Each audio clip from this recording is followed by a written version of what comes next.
Hello and welcome to this Bridging Chicago Extra. As you know, we love to follow up with our past guests, especially our nonprofit guests, and see how they're doing and what's new. And this year, as we're ramping up to Giving Tuesday, we want to make sure that we highlight some of the guests that we've had here in the past. And this week, I'm so excited to be joined by Jasmine Lopez with the Firehouse Dream, who you may remember from our previous episode. And Jasmine, when you came on and shared before, you shared about the heart of Firehouse Dream and your mission, and it was so cool what you're doing with the youth here in Chicago. So if you can share again, just for people who may not have heard that episode, what the Firehouse Dream is, what it does, who it serves, and sort of the passion behind the organization.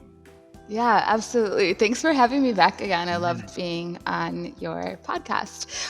So the Firehouse Dream, we exist to be a safe space for BIPOC creatives between the ages of 15 and 22, where they can thrive in every area of their lives. And we focus on 3 pillars: creative entrepreneurship, mental health, so really helping our young adults learn that their story matters and their experiences matter, and how do they gain language and coping skills behind it. And then the third pillar is financial wellness. We deeply value how do you build a healthy relationship with money, especially if you grew up in financial insecurity. And we want to be able to partner with the next generation to have healthy habits with money and healthy sense of self and identity so that they can build thriving businesses. So Jasmine, you mentioned that you work with youth, and one of the things I'm really interested in, what age groups usually are you working with? Yeah, so we work with young adults between the ages of 15 and 22. So either in high school or just post high school. Yeah. And at that age, I think more and more people are seeing that representation matters. And for the BIPOC community, a lot of us grew up not seeing people like us on TV, not hearing them on the radio. Or if you were, it was sort of a caricature of a culture. And so for you and your experience, for people of that age, why is it so important? Why does representation matter so much? And do they really see it and feel it at that age? Yes, absolutely. We intentionally bring in guests and facilitators to lead workshops based off of what they want to learn. And we intentionally partner with BIPOC creatives who are in the field, actively working in the field, because we want our youth to see themselves represented. They maybe don't communicate it with me, how impactful and meaning it is for them. But when I think about myself and my own story and being a young creative and not seeing anyone in my creative field as a professional photographer over the last 20 years, it was really challenging. It was really hard because I didn't have mentors who looked like me or understood my lived experience. So it's really important that we're able to partner with other creatives of color who can give back to their community and be able to say, hey, like, here are the struggles I went through. Here is how I've been able to succeed while being rooted in the truth of my identity and not needing to assimilate or change who I am in order to succeed in the area of where I'm trying to pursue. Yeah, and I think doing that now as a nonprofit presents its own set of challenges. And oftentimes what we've learned in hearing the stories of these organizations is that it means over a period of time, your organization is going to change a lot and sometimes look nearly completely different 3, 5, 7 years out. Can you share how your organization has sort of grown and changed and matured, and sort of where you're at now versus maybe when we heard from you before? Yes, thank you so much for asking that question, because I don't think many consider that to be a reality that I think a lot of community-led nonprofits face, right? Yeah. And so we are deeply rooted in partnering well and listening to our community. What are the needs of our community? So how we initially started to then launching our mentorship program to now where we are is completely different. And I'm learning how to embrace that pivot while also being like, this is who we say we are, and we are for the community, rooted in the community, community. I live in my community. I represent my community, but I am not the voice, nor am I the savior of my community, right? And so as I continue to lead this nonprofit, I want to listen well. So we have pivoted. We're really deepening our focus in mental health this season, especially after losing 3 more young adults to suicide this past academic school year. And we are just feeling this tension of how do we continue to, as a community, come together and normalize the topic of mental health for our young adults and help them to know that they aren't alone, that their stories matter, that their experiences matter. How do they gain language around what they're feeling and around the collective and individual trauma that our communities are facing and continue to face, right? And so we really want to be proactive instead of reactive to that and saying, what are we as an organization, if we say this is our pillar and this is something we deeply care about, what are we going to do about this, and how are we going to be proactive in helping create change within our communities? And then how do we stay true to our mission, right? As a creative nonprofit. So how can we do storytelling through photography, video, podcasting as a way to amplify our stories? And so that's where we're headed next. We're focusing on mental health. We're creating a mental health kit that was designed by our youth. That's for the youth. That will be launching within the next couple of weeks.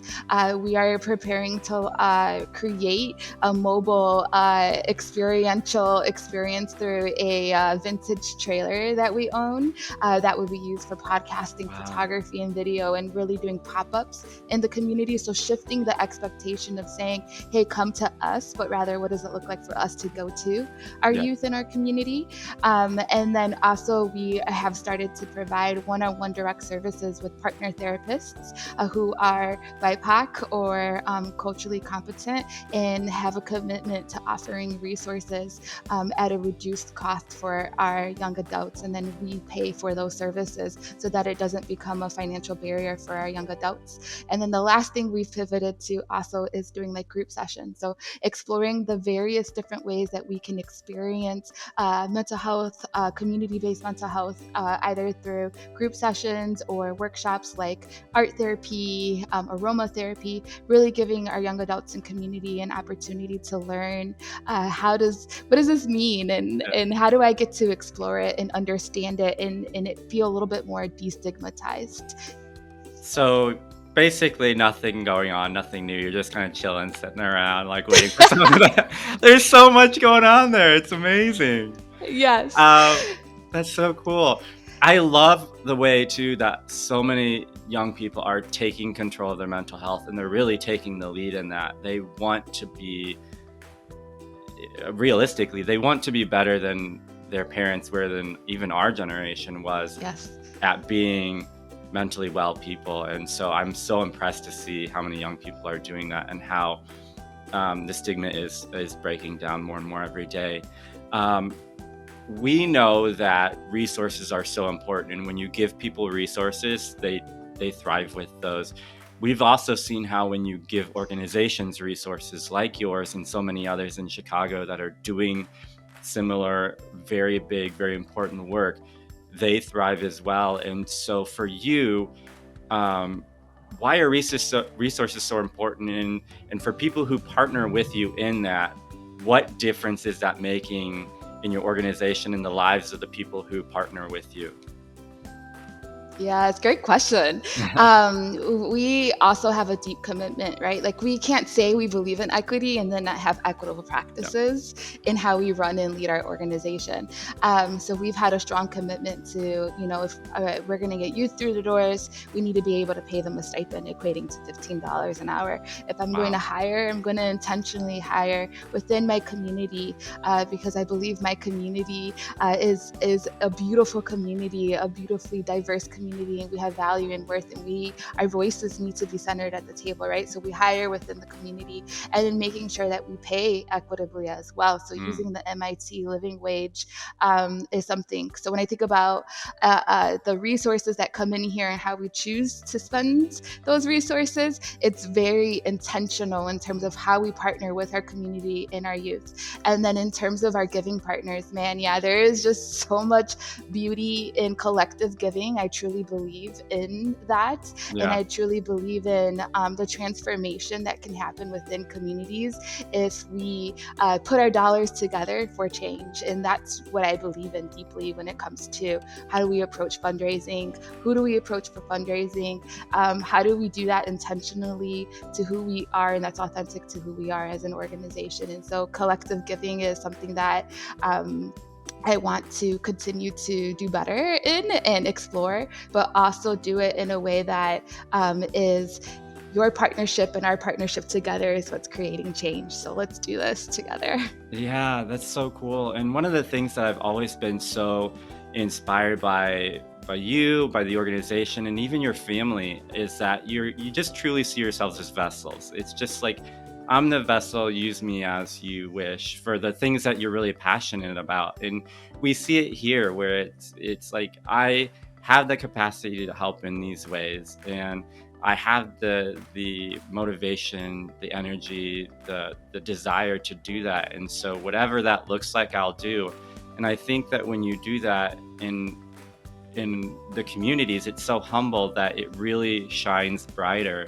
And I think that reach is going so far. And I hope that people in those communities, but really in the city, understand that. I can think of so many ways that someone can partner with us, right? If you resonate, you identify as someone who works in the creative field or the financial field or mental health even, and you want to partner with us and lead and facilitate workshops, that's something that we can explore more on. And then our biggest need right now, it's been a financially challenging season for us as a newer organization.